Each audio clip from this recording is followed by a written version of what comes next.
The conference room on the 42nd floor gleamed with corporate perfection. Floor-to-ceiling windows overlooking Manhattan, a mahogany table that cost more than most people's cars, and 200 shareholders in designer suits. I stood at the entrance, my hand trembling slightly on the door handle. "Excuse me, miss." A security guard materialized beside me. "The catering staff uses the service elevator." I straightened my spine, clutching my leather portfolio tighter. "I'm not catering staff. I'm here for the shareholders' meeting." His eyes swept over my simple black dress, designer but understated. Nothing like the flashy displays of wealth filling the room. "Name? Elena Rodriguez." He checked his tablet, frowning. "I don't see. She's not on the list because she doesn't belong here." The voice cut through the murmur of conversations like a blade. My stepsister, Isabella Winters, stood in the doorway, her red designer suit screaming money and power. "Security, please escort the maid's daughter out." 200 heads turned. The room fell silent except for the hum of air conditioning. My stepmother, Catherine Winters, rose from her seat at the head of the table, diamonds glittering at her throat. "Elena," she said, her voice dripping with false concern. "How embarrassing for you. This is a meeting for actual shareholders of Winters Corporation. Not for household staff's children." A ripple of uncomfortable laughter spread through the room. I recognized many faces. People who'd eaten dinners at our house while my mother served them, who'd watched me grow up in the shadows of the Winters family, who'd never once acknowledged my existence beyond asking for more wine. "I have a right to be here," I said, my voice steadier than I felt. My stepbrother, James, snorted from his position as CFO. "What right? Because your mother scrubbed our floors for 20 years? Because Dad felt sorry for you and let you eat at our table?" "No," I said quietly. "Because I own shares in this company." The laughter that erupted was cruel and dismissive. Isabella actually clutched her stomach, doubling over with mirth. "Oh, this is precious. Did you buy a single share with your waitressing tips? How adorable." "Security," Catherine snapped. "Remove her. Now." 2 guards started toward me, but a voice from the corner of the room stopped them. "Wait." Harrison Beck, senior partner at Beck, Cromwell and Associates, stood up. He'd been my father's lawyer, the only person in this room who'd ever looked at me with anything resembling respect. His silver hair caught the light as he walked toward the front of the room. "Ms. Rodriguez is correct. She does have the right to be here." Catherine's perfectly Botoxed face couldn't quite manage a frown, but her eyes narrowed. "Harrison, I don't know what game you're playing." "No game, Catherine." He opened his briefcase with deliberate slowness. "Just the law. Ms. Rodriguez is indeed a shareholder of Winters Corporation. 1 share doesn't give her the right to. Not 1 share." Harrison pulled out a thick folder. 51% of all shares. The silence that followed was absolute. Someone's coffee cup clattered to the floor, the sound explosive in the quiet. "That's impossible," James sputtered. "I'm the CFO. I would know." "No," Harrison said calmly. "You wouldn't. Because these shares were held in trust, transferred according to the last will and testament of Richard Winters." My stepfamily turned white in unison. Catherine gripped the edge of the table. "Richard left everything to his children. His real children. Actually," Harrison continued, pulling out documents, "he left the house and a generous trust fund to his wife and children by blood. But the company shares, the controlling interest in Winters Corporation, he left to Elena Rodriguez. She's not even his daughter." Isabella shrieked. "No," I said, stepping forward into the room. "I'm not." I walked down the aisle between the seated shareholders, their shocked faces blurring together. 20 years of being invisible, of being dismissed, of being humiliated. 20 years of watching them live in luxury while my mother worked herself to exhaustion. All leading to this moment. My mother, Maria Rodriguez, was your maid for 20 years. She cooked your meals, cleaned your homes, raised your children when you were too busy social climbing. She worked 18-hour days without complaint, sending me to public school while Isabella and James went to Swiss boarding schools. I reached the front of the room and turned to face the crowd. What none of you knew, what Richard made sure you never knew, was that she was also his closest confidant. His advisor. The woman who helped him build this company from nothing. "Lies," Catherine spat. "She was nothing but a servant. A servant with an MBA from Harvard," I interrupted. "Did you ever wonder why a woman that educated was cleaning your toilets? Did you ever ask? Or were you too busy treating her like furniture?" Harrison cleared his throat. "Perhaps I should explain the full situation. 25 years ago, Richard Winters was on the verge of bankruptcy. A failed investment had destroyed his capital. He was going to lose everything. Catherine's face had gone gray. She knew this story, even if her children didn't.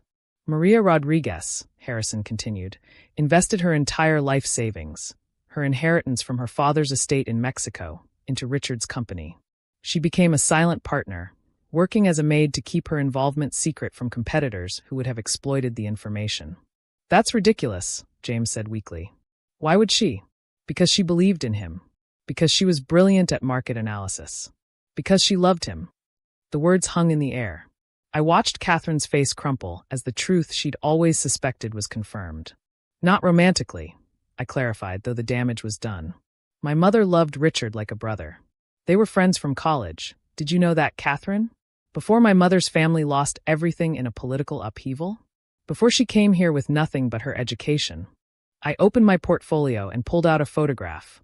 My mother and Richard at their Harvard graduation, both young and smiling, arms thrown around each other's shoulders. She could have claimed her partnership publicly, could have demanded recognition. But Richard asked her to stay silent. Said it would be better for the company's image. Promised he'd make it right someday. None of this proves anything, Isabella said desperately. Even if she invested money. Everything is documented, Harrison interrupted. Every meeting, every strategy session, every pivotal decision that built Winters Corporation into what it is today. Maria Rodriguez was the architect of your father's success. And in his will, he finally acknowledged it. He pulled out the will, Richard's signature bold at the bottom. To Elena Rodriguez, daughter of my truest friend and partner Maria Rodriguez, I leave 51% of Winters Corporation shares, currently held in trust by Harrison Beck. It is my deepest regret that I allowed my cowardice and vanity to deny Maria the recognition she deserved. I cannot restore her lost years or dignity, but I can ensure her daughter receives what should have been her mother's all along. Where is your mother? Someone called from the crowd. Why isn't she here? I closed my eyes briefly. She died 3 years ago. Cancer. She spent her last days in a charity ward because her employer, I looked directly at Catherine, didn't provide health insurance for domestic staff. Richard was already gone by then. He never got to make it right. This will not stand, Catherine snarled. We'll contest. Try, Harrison said mildly. The will is ironclad. I made sure of that. Richard was very specific in his instructions. He knew you'd fight it. I pulled out another document from my portfolio. While you're processing this, you should also know that as majority shareholder, I'm calling for a vote of no confidence in the current CEO. I looked at Catherine. That would be you. You can't. I can. I have 51%. And I believe the company needs leadership that values all its employees, not just those born into privilege. You know nothing about running a company, James shouted. Stanford MBA, graduated summa cum laude, I responded. 5 years at Goldman Sachs. 3 years at McKinsey. Currently managing partner at Rodriguez Capital, which has averaged 30% returns for the last 2 years. Any other questions about my qualifications? The room exploded into chaos. Board members huddled in corners, whispering frantically. Catherine, Isabella, and James stood frozen, their world crumbling around them. One elderly board member, Thomas Chun, raised his hand. Ms. Rodriguez, what are your intentions? I smiled for the first time since entering the room. My intentions? To run this company the way my mother would have. With intelligence, integrity, and respect for every single person who contributes to its success. From the executives to the cleaning staff. I looked at my stepfamily. You're all welcome to stay, if you can work under those conditions. Catherine, you'll need to reapply for your position and compete with other candidates. James, I'll be conducting a full audit of the financial department. Isabella, what is it you do here again? I'm Senior Vice President of Marketing. Ah yes. The position created for you 6 months after you graduated with a C average. We'll be restructuring that department. You can't do this, Catherine whispered. This is our company. Our legacy. No, I said firmly. It was built on my mother's brilliance and sacrifice. You just lived in the house it paid for. And speaking of the house, I'm not evicting you. I'm not that cruel. But you should know that it too was left to me. You're welcome to stay as my tenants. I'll even give you the family discount on rent. Harrison began distributing copies of the share certificates to the board members. The reality was sinking in. The maid's daughter they'd dismissed, mocked, and humiliated for 20 years now owned their world. "There is one more thing," I said as security finally removed Catherine, who'd begun screaming threats.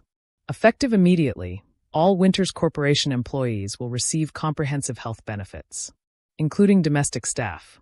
No one who works for this company will ever die in a charity ward again." A scatter of applause broke out among some of the younger board members. Thomas Chin stood up slowly. "Ms. Rodriguez, I believe I speak for several of us when I say we look forward to your leadership." The meeting continued for another 2 hours. I fielded questions, outlined my vision, and watched my stepfamily's allies abandon them one by one. By the time it ended, Catherine had been voted out as CEO, James had been placed on administrative leave pending the audit, and Isabella had resigned rather than reapply for her made-up position. As the room emptied, Harrison approached me. "Your mother would be proud." "Would she?" I asked, suddenly exhausted. "She spent 20 years being humiliated by these people, never fighting back, never demanding what was hers. She was protecting you," he said gently. "Richard wanted to tell the truth years ago, but Maria refused. Said Catherine would destroy you if she knew. Make your life hell. She wanted you to have a normal childhood, get your education, build your own success. Then, when you were ready, she let them treat her like nothing to protect me. And now you've restored her legacy. You've claimed what was always rightfully hers. That's all she ever wanted." I sank into the CEO's chair, my chair now. Through the windows, Manhattan stretched out below, glittering with possibility. On the wall, a portrait of Richard Winters stared down at me. I made a mental note to commission one of my mother to hang beside it. My phone buzzed. A text from Isabella. "You've destroyed our family." I typed back, "No, I've reclaimed mine." Then I deleted her number and got to work. There was a company to run, employees to protect, and a legacy to honor. My mother had spent 20 years in the shadows, building an empire she never claimed. Her daughter would spend the next 20 making sure everyone knew her name. Maria Rodriguez, the maid who built Winters Corporation, the woman who chose dignity over recognition, the mother who sacrificed everything so her daughter could one day walk into a boardroom full of people who dismissed her and claim what was always hers. The maid's daughter did belong here. She always had. It just took 20 years and a piece of paper to make them see it. But oh, what a sight their faces had been when they finally did. Thanks for watching. See you again in the next video. Stay stunned.